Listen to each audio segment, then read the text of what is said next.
Body Bags with Joseph Scott Morgan.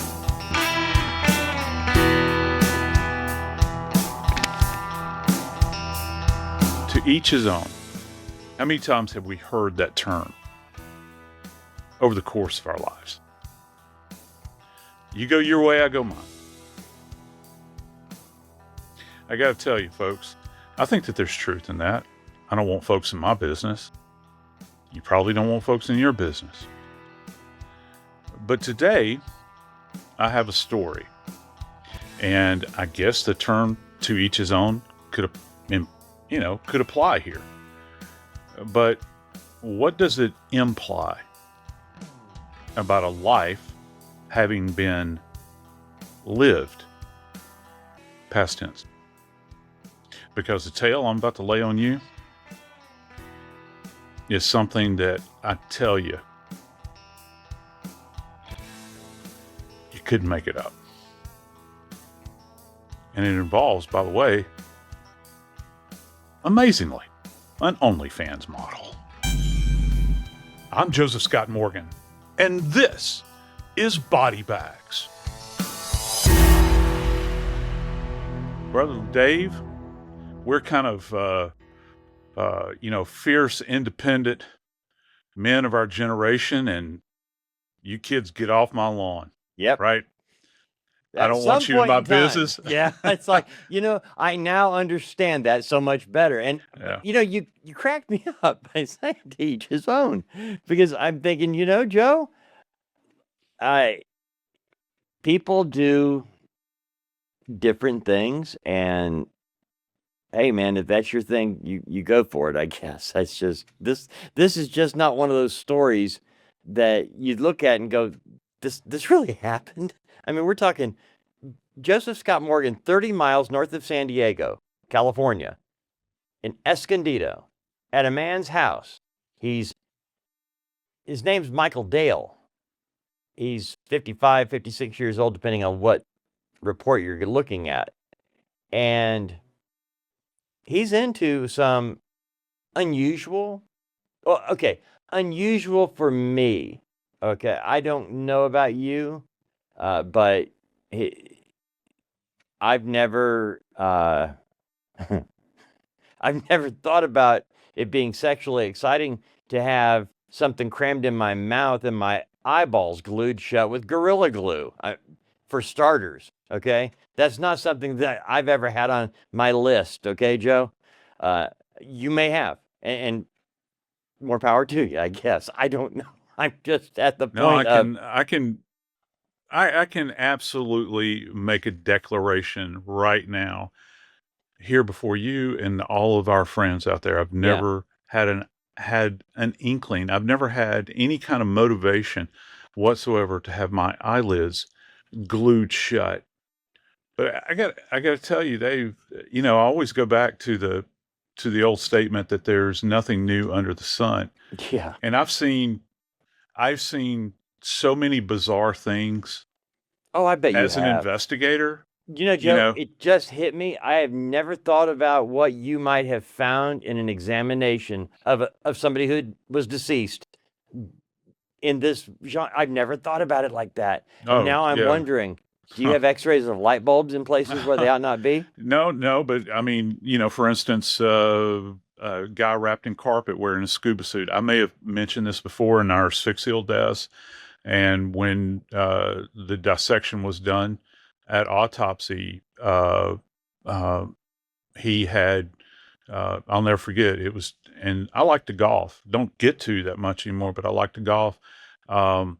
And he had 2 Jack Nicklaus Golden Bear golf balls in his rectum.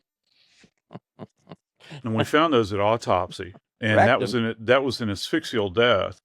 Really? We worked, and that was actually in a warehouse, which was kind of interesting. He had a snorkel coming up out of the top of the thing, but he had rolled himself up into the carpet, and it was kind of this tight compression thing. And you see this with autoeroticism, which is what the auto means self.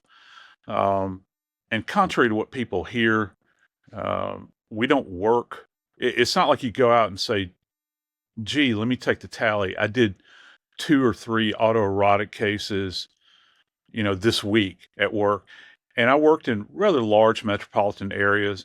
There's a gentleman out there that's been around for a long, long time that published a textbook on, it's like sexual related deaths, or he called it sexual related homicides, but there's an entire, like segment of this book that's dedicated to autoeroticism.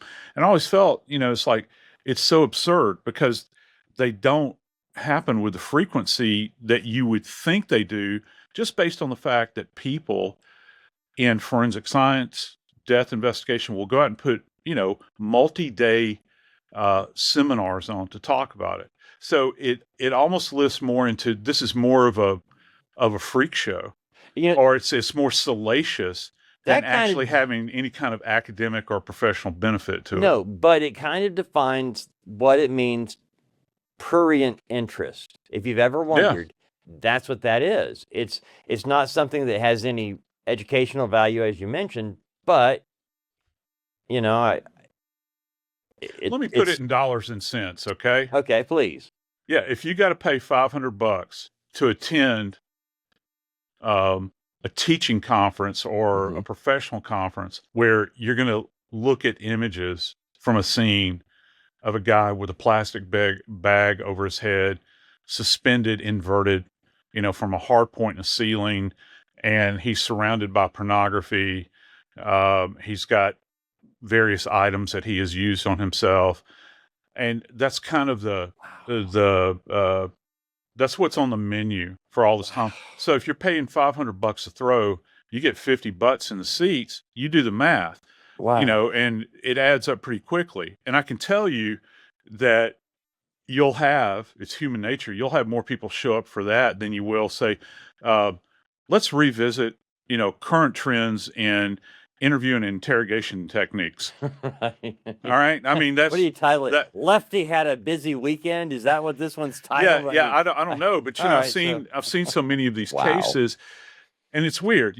Sex is a thread that runs through a lot of death investigation. Obviously, that goes without saying, because you can have it as kind of a motivating factor. The biggest one, and you and I cover a lot of this, man, jealousy, right? The green-eyed monster. Yeah. Well, people will say, well, you got to separate the sex from the jealousy. No, you don't. The sex is the activator for the jealousy. Somebody's running around, they're involved in an intimate relationship, and someone winds up in the cemetery as a result of it, or on the autopsy table, or dismembered, or whatever the case might be. We have people that take their own lives over maybe their inability to have an intimate relationship with people. Had this happen multiple times. And then there are these accidental deaths, where you have individuals that are engaged in risky behavior, and that can fall into multiple categories. I've had natural deaths that have been initiated as a result of sexual activity, where multiple times I've had people that were involved in coitus and they had an MI and they died. So yeah, I mean, sex is a thread that runs through a lot of these investigations. Myocardial infarction? Is that what you're saying? Yes, myocardial infarction. Okay. That's right. Man, hey, you're learning, Dave paid attention. Holy moly, I was there that day. Gold star on your forehead, dude. All right, well, the rest of this, just so you know, I'm a little stuck on the Jack Nicklaus Golden Bear Golf Club balls. I can't get that. We'll have a cup of coffee sometime. Holy free holies. I think I'll pass. I don't want that image in my brain, man. I obviously that was over 30 years ago. I still can't get the image out of my brain. Yep, and now it's in one of my colleagues kept the golf balls, by the way. So no way. Come on, now you're playing. No, I'm not. No, he had them cleaned and they were on a shelf in his office. Yeah. Well, you're gonna clean them. What's the point? It could be anything. You can't. All right, but moving on to this. All right. Michael Dale. Yep. He is our victim, okay? Mm-hmm. And Michaela, her last name is a little difficult to pronounce, but it is Michaela Rylaarsdam. Yeah. Rylaarsdam. Yeah. And she's married, mother of 3. And for the last 10 years, she's 29 when this takes place. And according to her own bio, she's been in this industry for 10 years. A Yeah. high-end escort that also uses websites and things like that to, OnlyFans is. Let me interject something right here. Yeah. The idea that someone uses the term high-end escort to me is kind of laughable. They're trying to sell, trying to sell something. It's Right. like I've been to places that told me that it was a high-end steakhouse. Right. And I would have much rather have been at a Bonanza from the 1970s because it doesn't necessarily add up. Just because somebody says it doesn't mean. And how do you even define? I think the curious thing is, how do you even define that? Well, I mean, Yeah. really, what does that mean?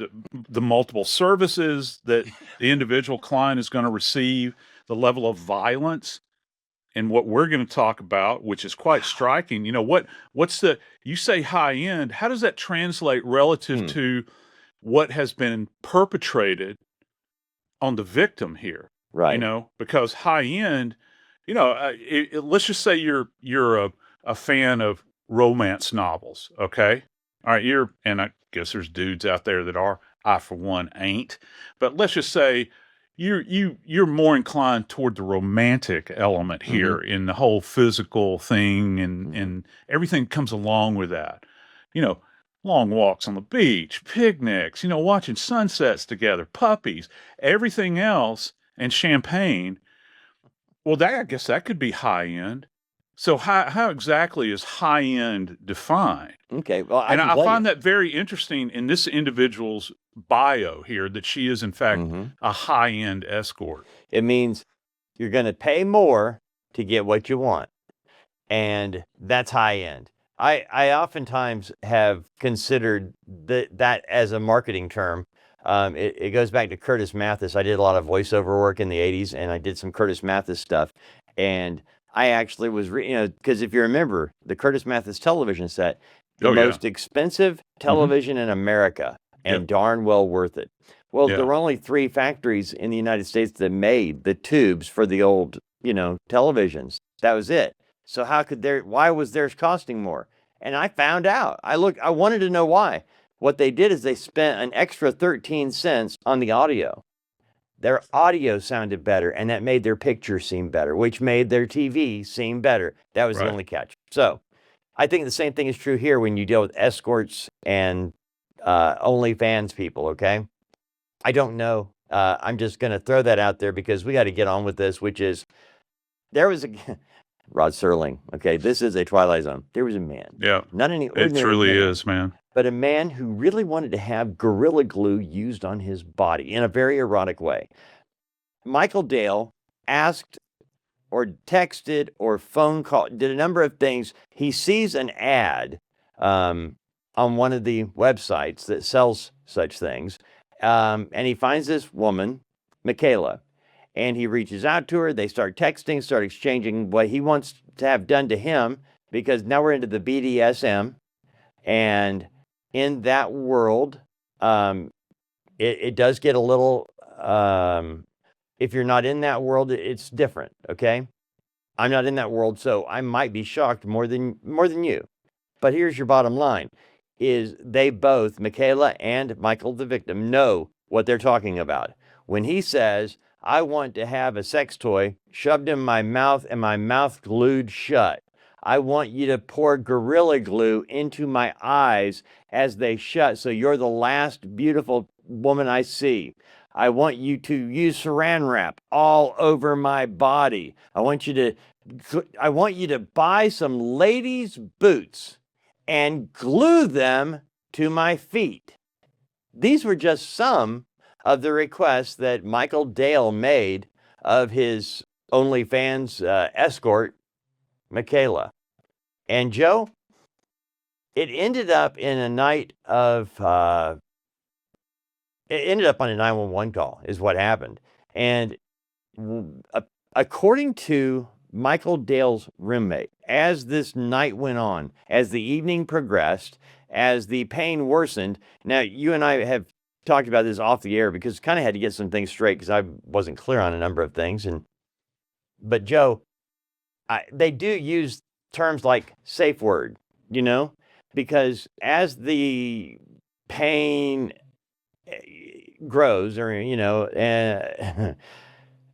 there are some things. Please stop, I can't take it anymore. Well, that's fine, you can say that all you want, but you got to have the safe word. Blueberry pancakes. Okay, now I'll stop. Well, Dave, I've got to tell you, that wasn't a single word. That was a compound word. But let's get on with the story, because I got to tell you, the facts of this are just absolutely unbelievable.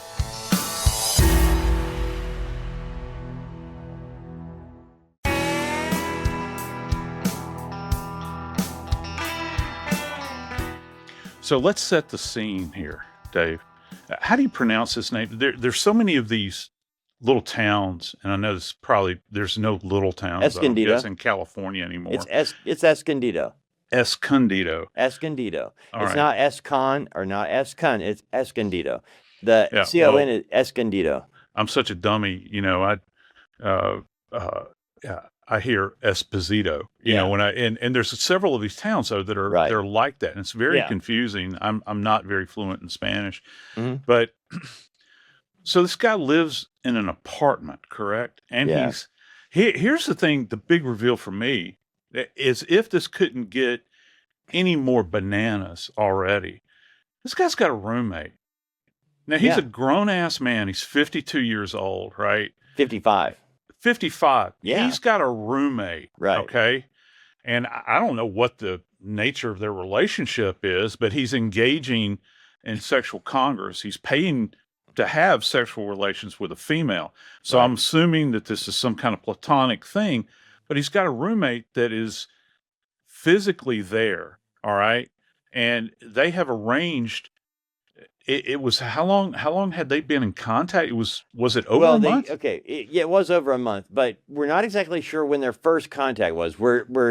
It started in the early part of March, and it culminates in late April. So let's say 5 weeks. I think 5 weeks is probably safe. So this has been an ongoing task. Yes. And I'm assuming that there are like it. How do you start a conversation off with? I can tell you. I looked it up, Joe. I did. Yeah. I didn't know. I'm like, the same thing. I'm like, where does this begin? Okay. It begins with the advertisement. Okay. Her advertisements are very specific about, look, you want to get crazy? You want to do this? The BDSM stuff, they speak in terms that you and I might not know what they mean. Might have to look them up, but they know what they mean. And so we're talking like-minded people here. Okay. They know what they're talking about. They know what they're after. And so there is no walking around the outside of the arena here. It's very direct.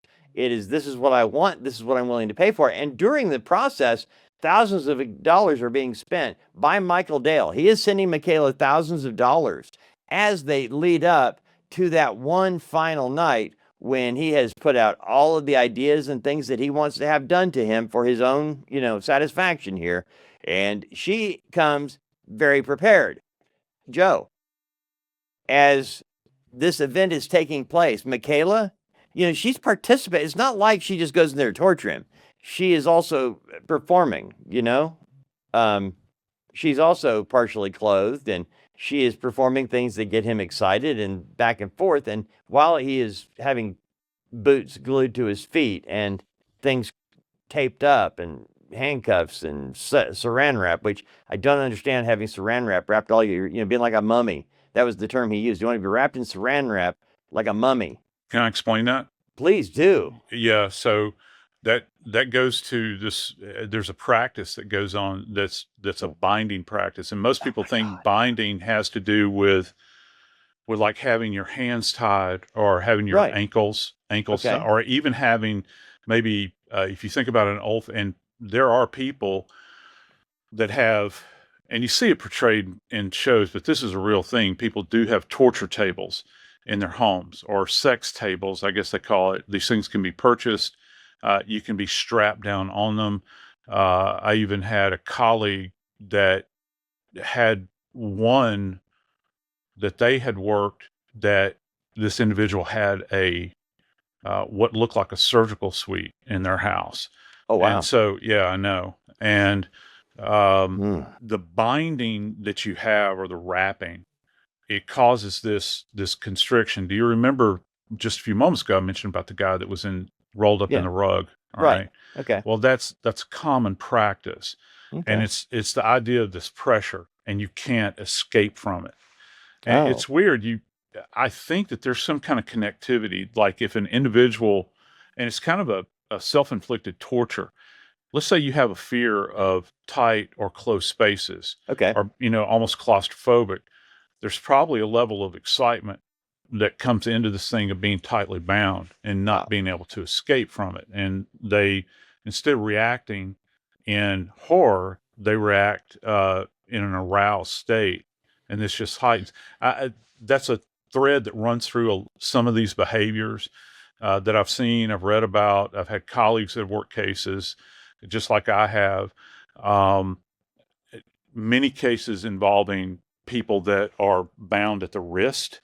That happens, and handcuffs many times are involved as well. And sometimes you if it's an autoerotic case, you go out there and you think, how in the world did they get themselves into this position? Here's the key.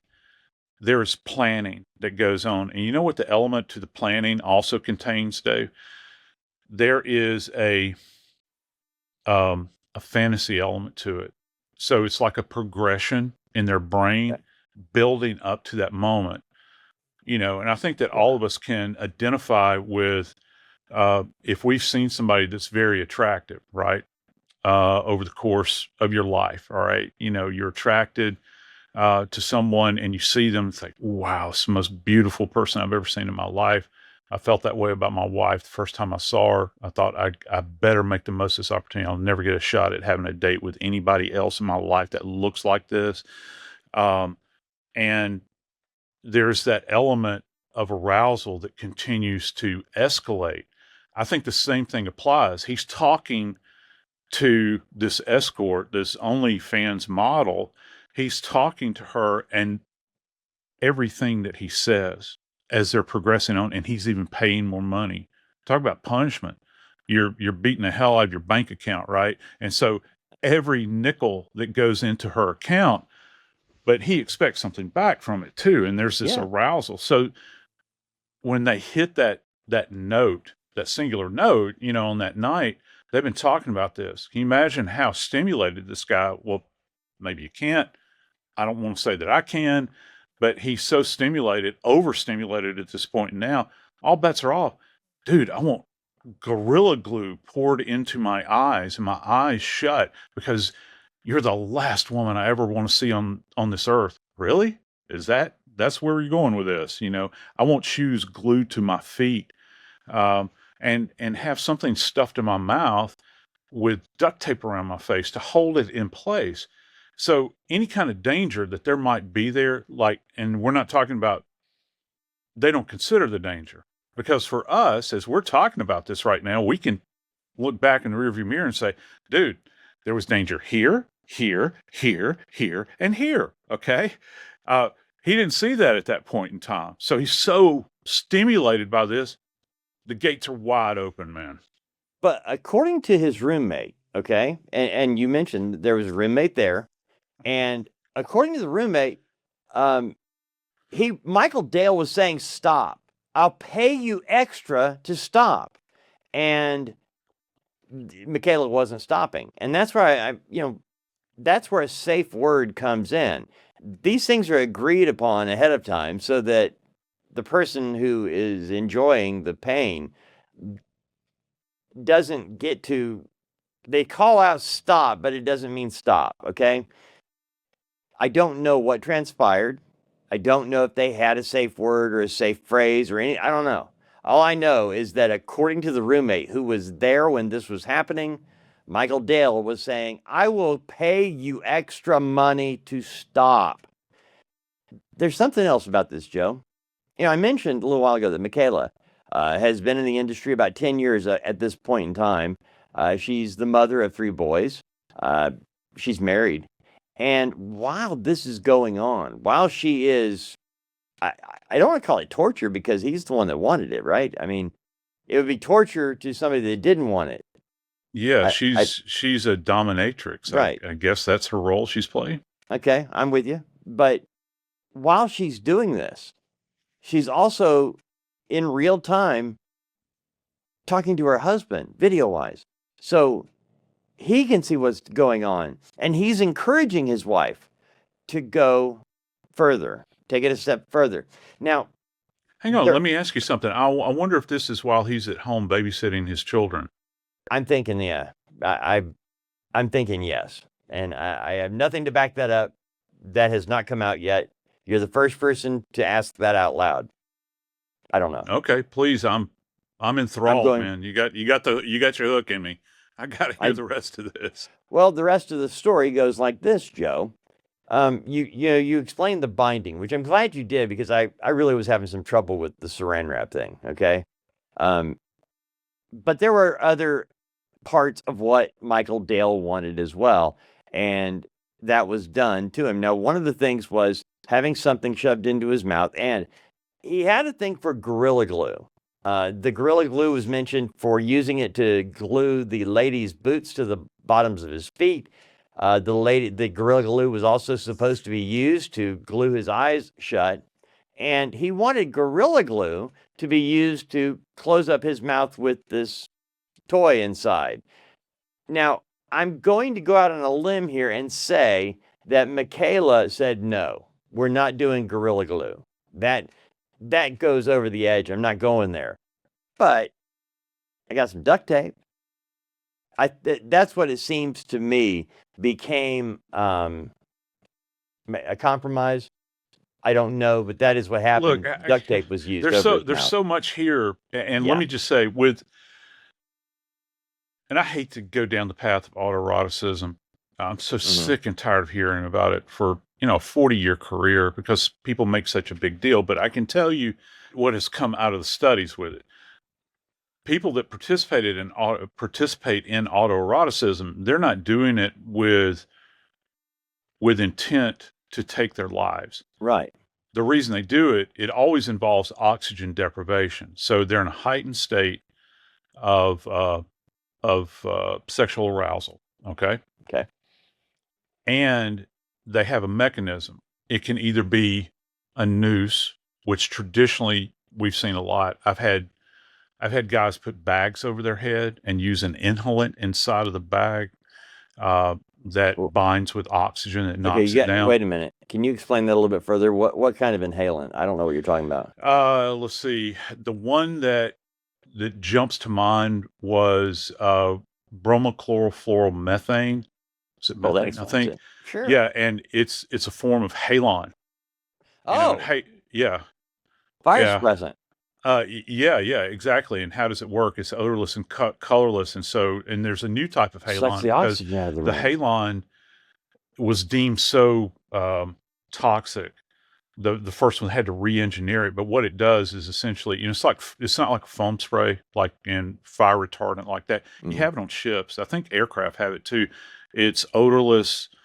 You can't see it, and so it's an oxygen deprivant. It actually deprives the fire of oxygen, because fire has a cycle, and we've gone over the cycle of fire before in arson cases that we've talked about. But I've had that. There was another case that I had where a guy had a bag over his head, and he would spritz the inside of it with I can't remember the compound. You used to go buy it in sex shops in the French Quarter, and it came in a little aerosol can like this.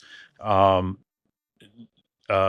are, and these were used in clubs for years and years. Whippets. Talking about poppers? Well, whippets were these. Yeah, you would snap them. I think some people call them poppers. Yeah, poppers. And they'd inhale it. They'd get a rush. Yeah. This is something different. This spray that I had in this particular case was actually used. It could be used in dentistry as a local numbing agent, but it had this oxygen deprivant characteristic to it as well. I had one of those. So, but most of the time it's going to be some kind of binding. Getting back to this decedent, with autoeroticism, there's an escape mechanism built in. So if your weight when these individuals are trying to deprive themselves of oxygen with a noose, when they kind of slump into the noose, it doesn't stay. It releases and they'll fall to the ground and they'll black out temporarily, but they start breathing again. We find them dead when the escape mechanism fails. What I don't see in this guy's case, Dave, is an escape mechanism. So let me throw this out to you. Was this in some way an attempt on his part to have her kill him? I mean, just go with me here. You know, you want her to glue a sex toy in your mouth with Gorilla Glue, which I don't know how many of you guys have ever worked with Gorilla Glue. There's a reason they call it that. Gorillas are very strong. So is this glue. And if there is a sex toy, insert your image of sex toy here, it will literally go into the back of the mouth. And what does that do? Well, it occludes the airway. How are you going to escape that? And I think that probably as his life is slipping away, he may have been thinking the same thing too.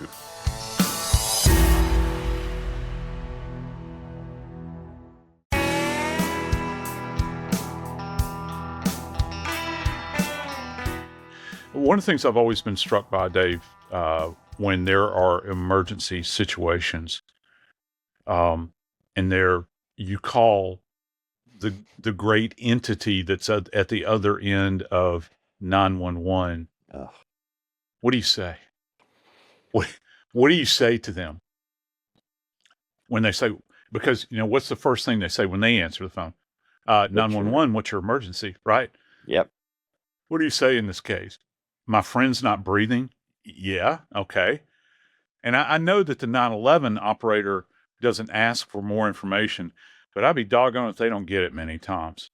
There are people that will make 911 calls and they will just vomit the entire story right there into the ears of these poor operators. And God bless our 911 operators. I know a lot of people have trouble with them, you know, and they've been involved in some really horrible things, but, you know, walk a mile in their shoes. You don't have to listen to the things that they listen to. Okay. No. And it's a hard job.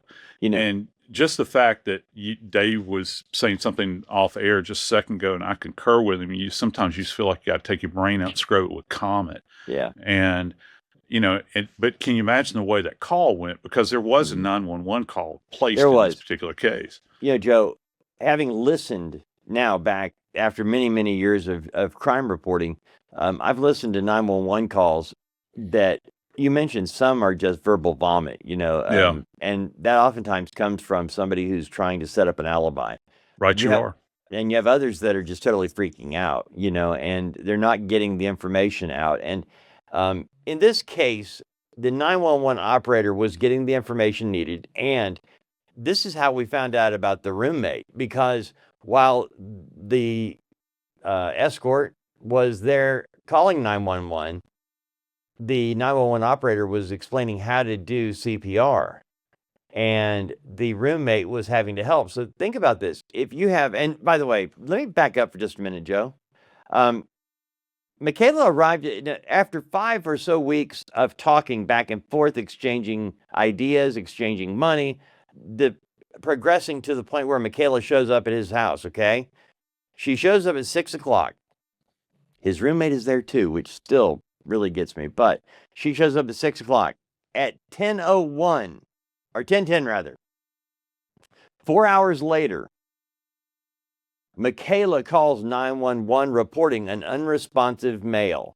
Now, I don't know how much went into the explanation, but we do know that at that point in time, because Michaela was taping it, Joe, for her website, for people to get their jollies watching later.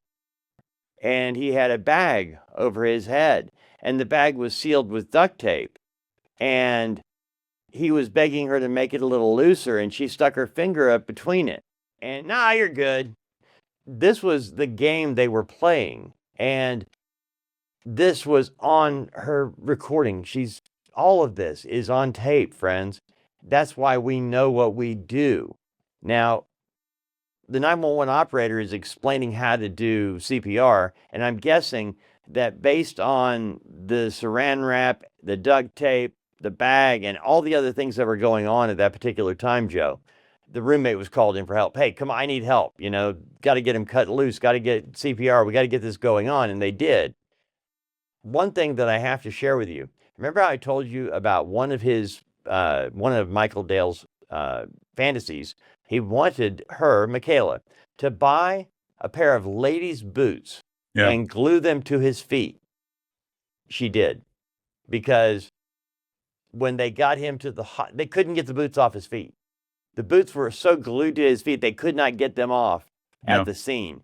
They had to get them off at the hospital. And friends, I don't know if it was before he died or not. I don't know I just know that they didn't get them off at the scene.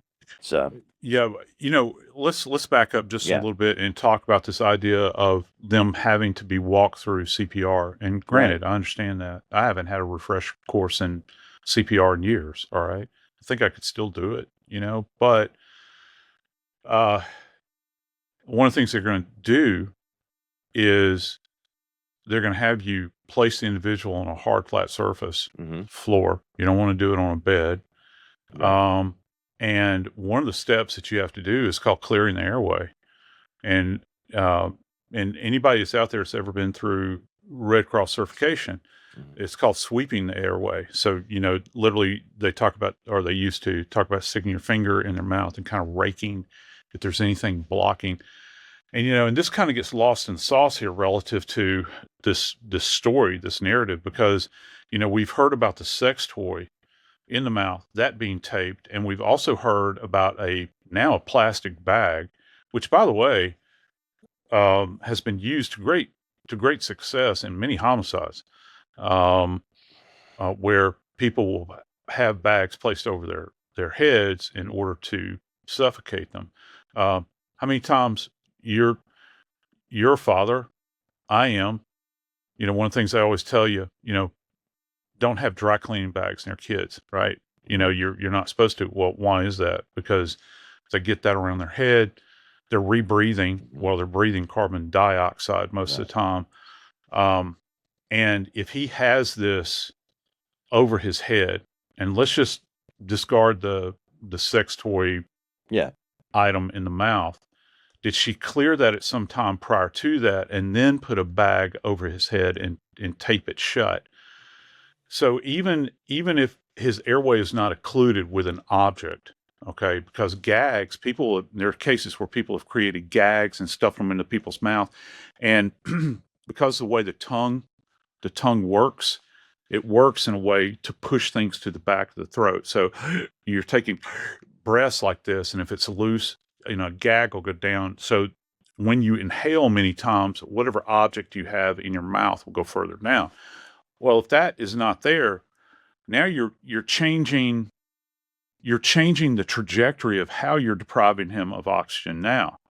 Now, if you've got a bag over his head, let's just say you go to the local grocery store and they give you the plastic bag. That's what we're talking about, right? Maybe. Yeah, I don't know. I think, yeah. And then taping that around the neck. Well, you have, as we say in the South, cut off the oxygen, okay? And he's now rebreathing his expelled air, and none of it is oxygen. So this is going to lead to what we refer to as an anoxic brain injury. Fancy term. All it means is you don't have sufficient oxygenated blood going to your brain. Now, he had some signs of life when they arrived at the scene, Dave, because they got him back to the hospital with his lady boots on that had been glued to his feet. We know that for a fact. And you know what, Joe? We also know that when the paramedics arrived, he was found with no shirt on, okay, naked from the waist up, but from the waist down, he had the saran wrap from his waist to his feet. Yeah. That saran wrap, he wasn't cut out of that before paramedics arrived. He still had that going on. His hands were tied above his head. So what was pointed out is that he had no way of getting the bag off of his head. He had no way to clear any obstruction. He had no way to save himself. And you know what else mechanically? How else this is doing damage? Okay. when the sweet Lord Jesus was hung on the cross, we've heard this for years and years. One of the mechanisms is that as you're suspended and your hands are in a position, let's just say they're at shoulder height, okay, and as you slump like that, well, breathing becomes all the more difficult. How much more so if your hands are secured above your head? That's another thing that's compromising the airway, because you don't have the ability to respire. Okay. And it can lead to something called shallow breathing. So, okay, let's just paint the picture here. You've got this thing occluding your airway, either something stuffed down your gullet. You've got a bag around your head. Oh, also your arms are suspended above your head. You're getting fatigued. You're already shallow breathing. And now if you have something over your head, not only shallow breathing, but you're breathing in the large percentage of what you're breathing in is probably going to be carbon dioxide. I hope I didn't say monoxide earlier, but No, you carbon didn't. dioxide, our waste product, right? So he's losing on multiple levels here. And they did roll him to the hospital, Dave. And to answer your question, yeah, I think that when our hospital staffs do a really good job of trying to actualize, examine the entire body. Right. Well, the soles of the feet, we can learn a lot, by just the boots, the ankles themselves, right? You're going to be checking for things like pitting edema and all that stuff that they do to you in the hospital. Well, he's got boots on. It's got these boots on. They're going to cut them off, but how do you get those soles? Because it's the inner sole. And I've been present when things have been cut off of the feet, and you have to. I can only imagine they had to use some kind of solvent to get that gorilla. I'm just thinking. I'm thinking, and I know I'm being silly here, but the Gorilla Glue's got a 1-800 number on the back of it. Do you call them up? No, I mean, really, and you'd be surprised at the types of knowledge. You can call Poison Control Center probably. Right. ERs have to do this a lot. They Really? used to, at least. Yeah, and Wow. well, if you've got what type of solvent do we have to have in order to free his Gorilla Glued feet away from these things? Because they still have to do a physical assessment, right? Right. So he's in the hospital for a while, and finally he dies. Yeah, he actually dies within 24 hours of being at the hospital. The next day, he is declared brain dead. Joe, the reason we have a lot of this information, I alluded to it earlier, is that Michaela was recording what was taking place to use for future jollies of people that paid for, her access to her different websites. She had several. She was on a number of different platforms, not just OnlyFans. She was on another one where she had a different name. And that's where when I was talking about the high-end escort thing, that's where that came from. Is one of the names that she used is Ashley Sincal. That was on Secret Hostess. I had to look some of this up, and now I'm worried about my company web thing going, hey, Dave's looking up all this stuff, But any way you look at it, she recorded the encounter with Michael Dale. And when Michael Dale was declared brain dead the next day, there was a lot of information that had to come out of what happened. And to be honest with you, Joe, the investigation was all about, you mentioned it a minute ago, was Michael Dale's goal to commit suicide and do it at her hands? Or was it really BDSM that just went too far over the line and that she murdered him? Was it having a fun time that went too far, or did she set out to kill him? So those are the types of things that law enforcement had to look at. And Joe, she was charged with murder. And it was really being debated in Southern California and amongst websites. Everybody came out of the woodwork on this one. But when everything was said and done, Michael Dale was dead. Michaela, mother of 3 boys who'd been in this business for 10 years, was charged with murder. She did negotiate, and a plea bargain was struck, Joe. She pleaded guilty to involuntary manslaughter and was sentenced to 4 years in the California state prison system. Michael Dale is dead. Michaela, her 3 boys don't have mom at home. And her husband was on the phone in real time as all this was going on. Yeah, it's, I don't know. It's a very sad commentary all the way around, particularly for those kids. Because, let's face it, one way or another, what their mother participated in has been memorialized, as well as the death of a man. Now, it all depends on how you look at it. You begin to think about what was his great motivation here behind what he was engaging in, and had he engaged in it before, had he practiced it at home? Well, certainly the gymnastics had probably gone on in his mind. He was willing to invest, I think, at least $11,000 leading up to this moment. Over a couple of weeks, Joe. Over 5 weeks, 11 grand. Do you have 11 grand sitting around to get your jollies? No, I don't. Okay. But, here's the thing. Some tastes do run to, let's say, the exotic in this particular case that we have before us.